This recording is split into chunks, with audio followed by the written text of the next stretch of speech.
Hey guys, Mrs. Gatch here. I'm going to show you today a quick overview of the app, the Lightroom Adobe Lightroom CC that we're going to attempt using in Media 7 and in Digital Design 8. Usually the one that we've always used is this one, the Lightroom Classic. But with the new updated kind of graphic arts bundle that the school gave to us, we also have Lightroom Classic, and so I figured we'd kind of give it a shot, different interface, and just see how it goes. So to start off, we'll go ahead and open it up. And it should open up a little bit quicker than old Lightroom used to open up. So when you get this, this is your screen. Now you can either put in your SD card, plug in your camera, you could have photos already on your computer, but when you add your photos, if you click right here, it's not gonna actually add them, it's gonna like take you to a little box, and this is wherever your photos will be saved. So it depends if you have a picture, an SD card logged in, etc., whatever pops up. These are pictures that I took quite a few years ago when I was in Little India, so I'm just gonna go ahead and import a couple of these. You can do as many or as little as you like. So it'll go ahead and hit review for import. And when you put them in, it's going to select all the ones that you have there. I always like to tell students to first click select all, because it does give you a chance to look through and see what you have. So then you can just very easily pick the ones you want. We'll try this one, and this little girl right here. All right.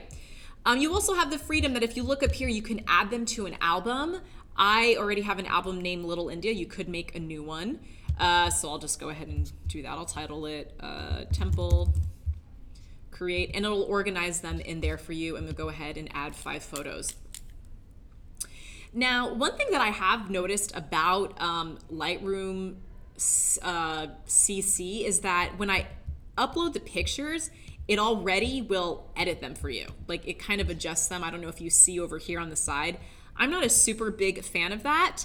I like for things to stay a bit. So if you wanted to revert something back to the original, you can actually, down here, this is almost like a comparison, and it would show you the original if you wanted, and then you can start working with that.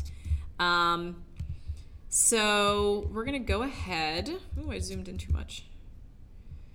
Get this sorted. And I think if it's you click up here,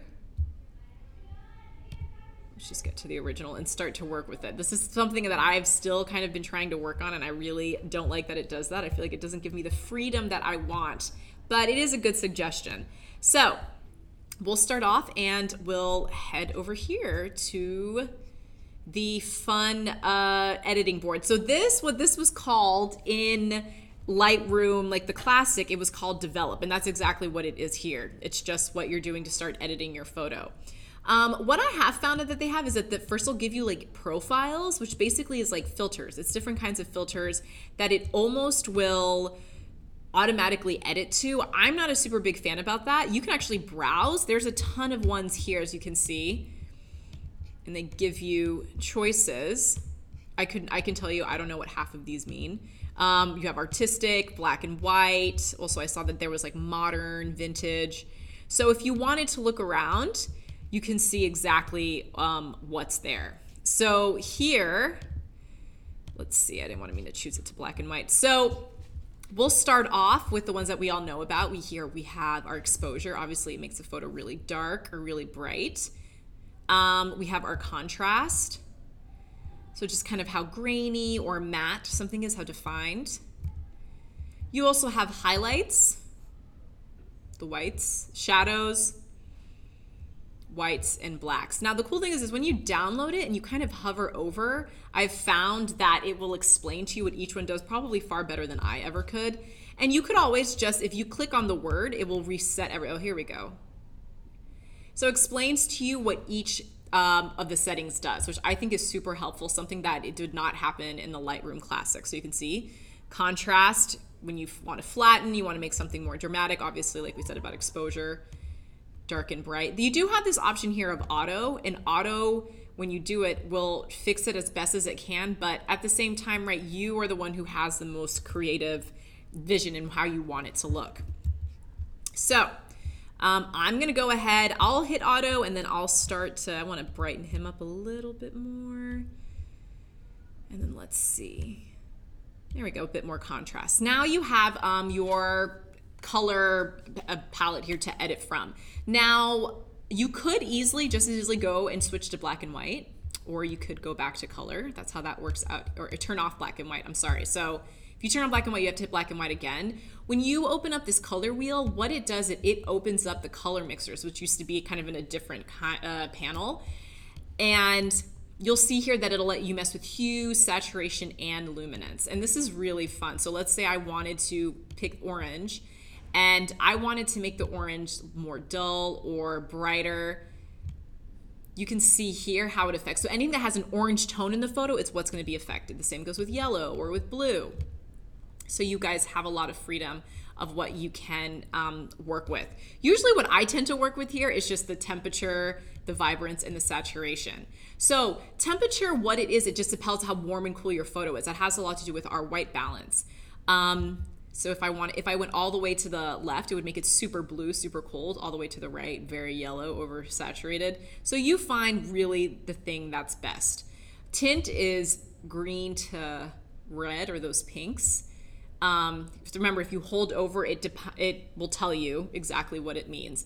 Vibrance and saturation, I've actually always enjoyed using vibrance because I think the saturation button is a little bit too powerful, and that just helps bump up your colors a bit more in a way that's not as overwhelming as with saturation. So if I gave you an example there. With effects down here, clarity is either going to show you something really soft. It's really good to use if you want to define things like in landscapes, make them look sharper. This is basically what that is, just another sense of sharpening. So if you make it too soft, it just might look like a precious moments picture, but then this here just looks something very grainy and tough, and it can really change the mood of a photo. Dehazing I like to use if I'm doing pictures of landscapes. You can see here, nice little effect. And then your vignette, that's when you make your edges darker or lighter. So here, that's like a bit of a vignette in black, and if you go all the way to the right, it adds it in white. All right, and then if you have a grainy picture, it's not usually something we would want to add on unless it's for a certain kind of effect. Usually you want to have less grain because we like those really clean pictures, not those noisy ones. You also have sharpening, noise reduction. These here are a little bit more advanced, and we'll get into them in class, but for the most part, if you guys just stay within these two, dealing with your light and your color, you are already basically 75% of the way through with your edits. The crop button is located below. And I always like to tell students is you can, if you do original, it's going to give you a ton of freedom of how you want to edit it. And sometimes that's not the best deal. I like to lock it, meaning it'll stick to the aspect ratio and then pick how I would want to edit it. So if I was going to print this out for my house and I wanted kind of like a 5x7, then it'll already set up the crop for you, and then you can move it around exactly as you want. It gives you that nice little rule of thirds grid. You can also, and you just hit enter, it sets it. You can also do your rotation if it's portrait or landscape. That's something I really like a lot. I feel like it was much more difficult in Lightroom Classic. And if, let's say, your photo was a little crooked, you can use the straighten, reset that. And then to rotate and flip, obviously, you guys have all the freedom you need. Next, we have the healing brush. Now, obviously, the healing brush I'm a huge fan of because I like to call myself a feminist Photoshopper. There's nothing wrong in trying to improve things a bit. There's two modes when you're doing your healing brush, guys. You have heal and you have clone. So healing is going to take away any kind of imperfections or try to fix them, whereas clone is you make a copy of something and then you click it and it'll like copy it to another one. So I usually start off on heal. You're going to mess with the size of your brush, and the opacity is just kind of how strong it comes off. So you can use the brackets as well to make this, or use 2 fingers on the mouse pad, and that's how you adjust it. So let's say here, I don't want this mark, okay? If I just literally click on it, it's going to take a picture of something that is closest to it, and it'll totally take it away. All right? If you made a mistake, let's say, for example, it took a picture of that and then gave him a third eye, and you're like, oh no, too bad. You can click on it, you can move around where it selected it, or if you just want to be like, hey, guess what? That's just a really cool thing on his forehead. You can just go ahead and hit delete, and it will delete it. If you want to go ahead and do clone, the way it worked in Adobe, the Lightroom Classic, is you would hit the option button, and do you see how those little scissors came up there? Take a picture, and it takes a picture, and then it should copy what you have. I obviously may not be doing this super well. Oh, there we go. So yeah, you option click, takes a picture, and then it'll just cut it out, and then you'll see that it's going to start, it just doubled it. You don't want to do that, delete, all good in the hood. But for the most part, the one that I like the most is the heal button. And then if you ever want to undo anything you did, just hit the reset button, which is really nice. Next here we have the adjustment brush, which I really, really enjoyed. And what it is, it's just basically kind of all the good stuff that in Photoshop you would want to do, but it makes it super easy in Lightroom. So this will be the last thing that I show you before I show you how to export. So let's say I don't want to make an adjustment to everything. It's just certain parts of someone or something. This is when you would go to your adjustment brush. So you, obviously this is your brush size. Remember, you can make it larger or smaller using those brackets or your 2 fingers. Let's say here I want to brighten up this cute kiddo's face a bit. So I would go ahead and pick exposure, and then I would just bring it over his face, and you can see that it's just editing the one thing that I adjusted. But the cool thing is you can do a lot of adjustments. So I can make his face darker if I wanted, lighter. Let's say I wanted to make his face a little less saturated, which no one would ever really want to do that for any reason. But you can see it's not as harsh, or I can make it super saturated. If I wanted to give it a bit more sharpness, if it seemed a bit blurry, that's how it works. And then you can add multiple adjustments. So I could click another brush, and then it would give me another one. Be like, okay, well then now over here, if I wanted to take away from the pant color for the dad, that's what I'm doing here. Take a bit of stuff away. So there's just a bunch of different elements you guys can do with the adjustment brush. We'll get into it more as we start editing portraits or small imperfections, but it's still a really nice one to have. So those are basically the 4 kind of panels or edits that you guys will be working in Lightroom Classic. I think it's laid out a lot better and clearer than it was ever in Classic Lightroom, and I think you guys might like it a lot better. One last thing I'm trying to think if I wanted to show you was the presets button. And presets, it was there as well in the old one. It was over here on the left, and it's just different kinds of filters. Same old thing.